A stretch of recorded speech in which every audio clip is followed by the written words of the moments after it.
The Women's Automotive Association International was established about 15 years ago by Lorraine Schultz, and it's dedicated to celebrating the excellence of women in leadership throughout the automotive industry in all of North America, in US and Canada. Over the years, they've celebrated some fantastic women. I know that since I've been involved with the organization, we've celebrated women like Tammy Darvish of Dar Cars Automotive, and just this fall we celebrated Sue Shishki of Ford Automotive. It's a fantastic organization, and every year at NADA we have a great event where the women and men of the automotive industry come out, and it is equally represented by both men and women, to celebrate what's happening within the automotive industry. Over the years, as I've been involved and as the group has been involved, we've been having conversations with women throughout the automotive industry and asking those questions. You know, is there a glass ceiling? What's going on in the industry? And what's really happening with women in the automotive industry? And one of the interesting things that has really come out to us in talking with women executives is that there is sometimes a glass ceiling, but one of the biggest challenges is that there is a lack of capacity of women entering into the automotive industry as, you know, a career choice.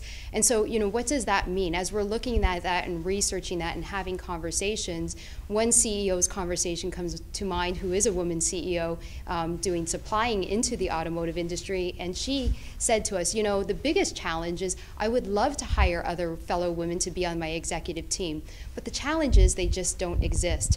Our organization, being around for 15 years, we realized what we need to be doing is really placing a focus on education, and specifically into those young girls and those girls in high school. We need to be getting them early so that we do have women entering and choosing the automotive industry as a choice. You always hear about little boys saying things like, when I grow up, I want to design the coolest car, I want to make the coolest car.